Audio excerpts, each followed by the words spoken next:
What's up everyone, it's Sean from Our Bronco Life, and I'm excited because today we are installing our Boost Auto Lumastep running boards. First, let's go unbox them and start our install.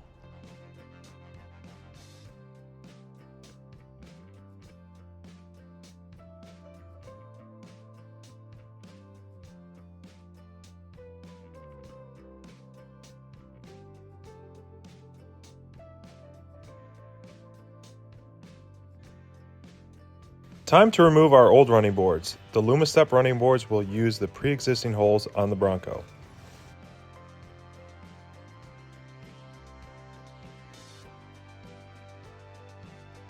Now that we removed our running boards, it's time to mount the brackets. You will have 3 brackets per side. The front bracket will be labeled F for front, and it'll go approximately right under here.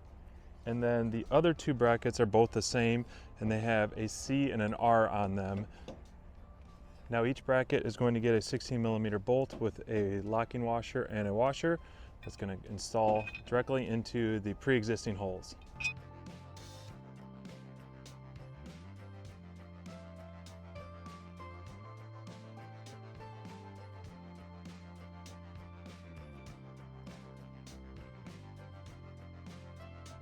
We have our brackets mounted and they're not fully tightened just yet. We want to wait until everything is in place before we tighten it all up. But now it is time to install the running board.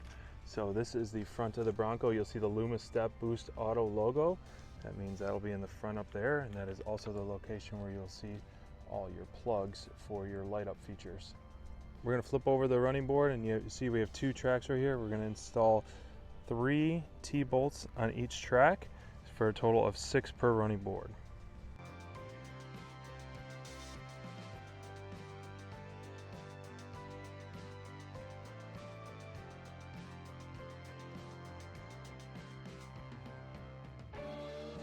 We're going to line up these bolts roughly in line with the brackets, and then we're going to flip it around and get them installed.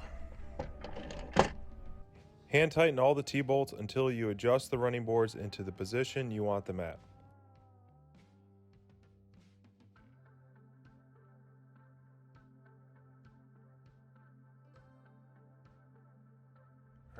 Now let's get our running board in position where we want it, and then we'll tighten all the bolts up. Running board is locked in place. We've tightened all the bolts up, and it is time to start running the electrical for the light up feature. Now that we have the running board in place, it's time to work on the wiring harness. So we got 2 different harnesses. We got the one that's going to go on the driver's side with the positive and negative cable, and then we have the passenger side one, which will connect to the driver's side one with this white connector piece right here. Now before you start any electrical work, it's always good to disconnect your battery so you have no live power. So I'm going to start on the driver's side, and so what I did is I taped a metal hanger to our harness system, and the piece that has the 2 connector pieces that's going to connect to the running board itself. And I'm going to use that as a guide to help funnel it down the firewall there so I can easily access it and connect it to the running board. Once you feed the cord through the wheel liner, it's time to connect it to the running board.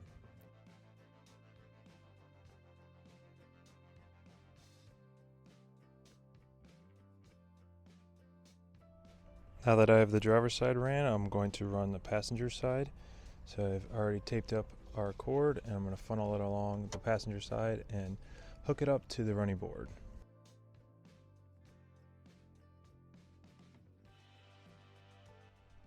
Now we opted for the plug and play harnesses, so it would be nice and easy for us to install. Each side gets a harness that will plug right into the headlight harness, and the smaller cord will plug into the wiring harness that is hooked up to your running board. So we're going to start on the driver's side to remove part of the wheel well liner so we can access behind the headlight, so we can unclip the wiring and use our plug and play harness. To remove the wheel liner, there are 7mm bolts and push pins. We removed the 2 closest bolts and 3 push pins to get access to the back of the headlight.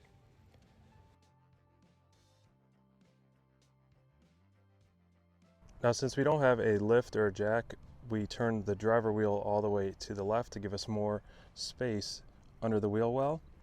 And it is a little bit challenging to find the harness, but you can do it by feel. So if you just stick your hand up behind the headlight, you'll feel this 18-pin harness, and then the release button, which will be closest to the engine compartment. So it'll be faced like that. You can reach in there and you'll feel the release lever, and that way you can just pull it right out.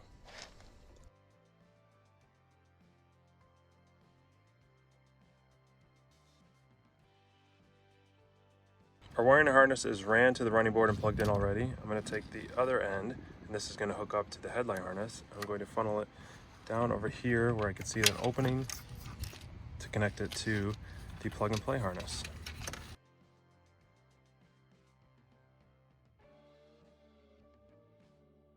Alright, here's our plug and play harness. This white cord is going to be for the rock light function if you option for that. We plug this in from the wiring from the running boards, and now we're going to replace this end of the harness to behind the headlight. If you option for the rock light capability and the switch, you'll come with a switch that you can drill through your firewall, your positive power, and 2 connecting wires.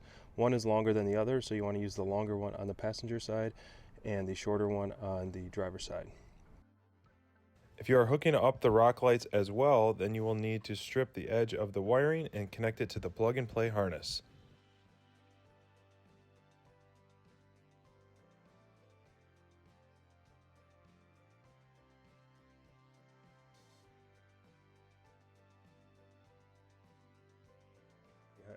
Now replacing the headlight connector with the adapter that it came with, make sure you hear a click and then push in the red pin for it to lock in place.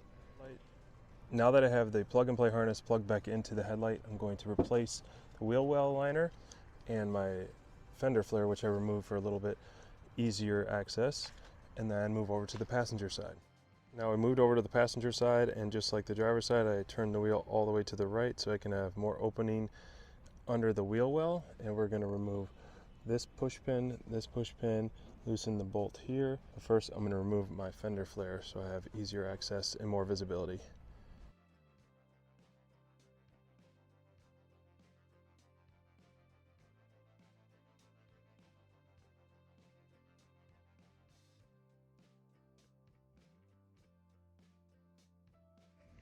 Now the passenger one is much easier than the driver one. You can see it right there, right behind the headlight. So I only removed 2 push pins and one of those bolts to access it. This cord that's hanging down, just follow it up and then pull it out, and that's your headlight. So just like the driver's side, the locking mechanism that you need to push in to unlock it is closest to the engine bay. All right, here is the passenger side wiring harness. The white plug will go over to the driver's side, which will connect the 2 cords, and then the black one you're going to funnel down and connect it to the headlight harness, plug and play harness that you're going to install. So where I plan on running this wire is between the painted body piece and the headlight bracket behind here, and then because I have our wheel liner open, I can see daylight and just reach up and grab it and then connect it to the plug and play harness. I'm also going to feed the white wiring that goes to the rock lights in the same position to connect that as well. Now we're going to connect our plug and play harness to the headlight adapter.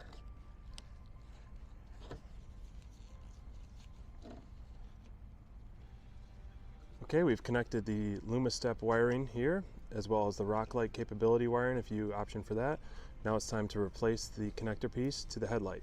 And remember, the locking mechanism is closest to the engine bay. And make sure you hear a click and then push that red locking tab in, then you're done.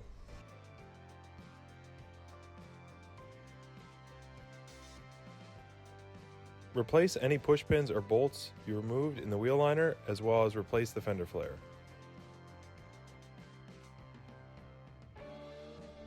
Next step is to connect the passenger side to the driver's side wiring with this white plug, and then we're going to test it out first before we secure all the wiring. So you definitely want to make sure everything works before you start zip tying and securing all the wiring under your engine bay.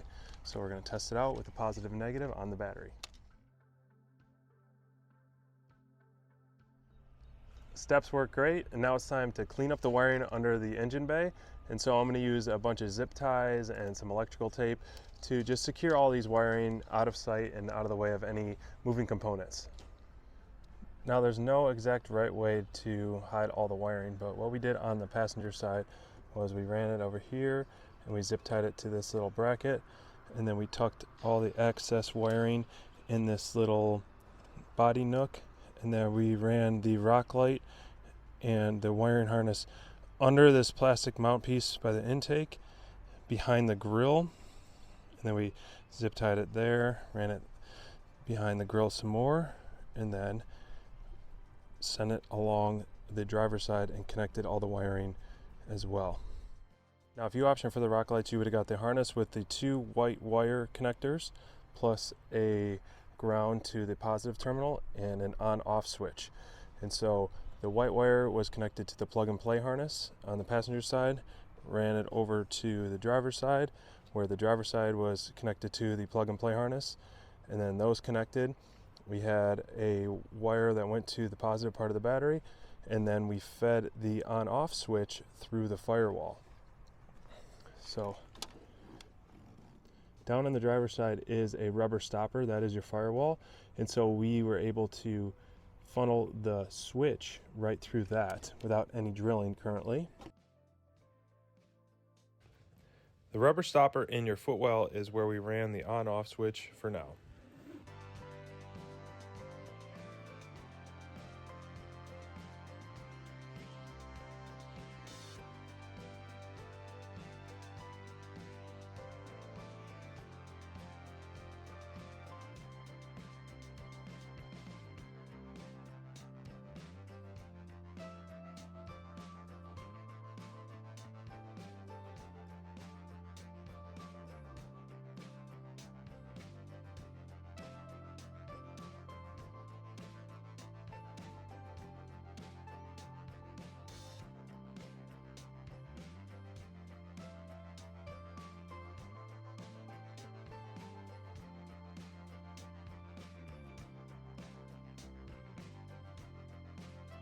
Installation is complete of our Lumastep running boards by Boost Auto Parts.